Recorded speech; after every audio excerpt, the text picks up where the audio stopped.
A i ke vënë re se sa paradoksale është bota ku jetojmë sot. Nuk ka qenë kurrë më lehtë të komunikosh me dikë. Me një klikim mund të flasësh me një person në anën tjetër të botës. Mund të dërgosh mesazhe, të bësh videothirrje, të ndash foto dhe të shohësh jetën e qindra njerëzve çdo ditë. Por megjithatë, pse ndihemi kaq vetëm? Pse ankthi, depresioni dhe ndjenja e izolimit po rriten çdo vit? Si ka mundësi që në epokën e lidhjes së pafundme njerëzit po humbasin lidhje më të rëndësishme, atë njerëzore? Sot nuk do të flasim vetëm për telefonat apo rrjetet sociale, do të flasim për mënyrën se si po ndryshon jeta jonë, marrëdhëniet tona dhe mënyra se si e shohim veten, sepse kjo nuk është thjesht një temë, është një realitet që po prek pothuajse secilin prej nesh.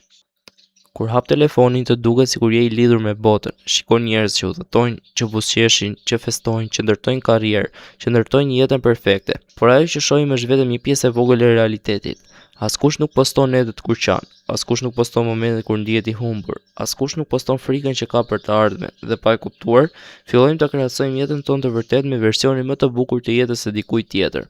Ky është një krahasim që nuk do ta fitosh kurrë. Vetmia nuk do të thotë të mos kesh njerëz rreth vetes. Mund të jesh në një lokal plot, mund të jesh në universitet, në punë, madje edhe në familje, dhe prapë të ndihesh vetëm. Vetmia fillon kur nuk ndihesh i kuptuar, kur mendon se askush nuk e di çfarë po kalon, kur nuk ke me kë të flasësh pa u ndier i gjykuar. Sot kemi mijëra ndjekës, por sa njerëz do t'i telefononin në orën 3 të mëngjesit nëse do të kishim nevojë? Ndoshta shumë më pak se sa mendojmë. Shumë njerëz fajsojnë rrjetet sociale, por problemi nuk është teknologjia, problemi është mënyra se si e përdorin. Kur telefoni zvendçon bisedat, kur scrolli zvendçon librat, kur një like bëhet më i rëndësishëm se sa një përqafim, kur fillojmë të jetojmë për kamerën dhe jo për momentin, atëherë kemi humbur ekuilibrin. Teknologjia duhet të jetë një mjet, jo vendi ku jetojmë. Po humbasim durimin, po humbasim aftësinë për të dëgjuar, po humbasim bisedat e gjata, po humbasim qetësinë. Çdo njoftim na tërheq vëmendjen, çdo video na bën të kërkojmë një tjetër. Truri ynë mësohet me stimulim të vazhdueshëm, dhe kur nuk ndodh asgjë, na duket sikur diçka nuk shkon, por pikërisht në ato moment lindin idetë më të mira, lind kreativiteti, lind reflektimi dhe lind njohja e vetes.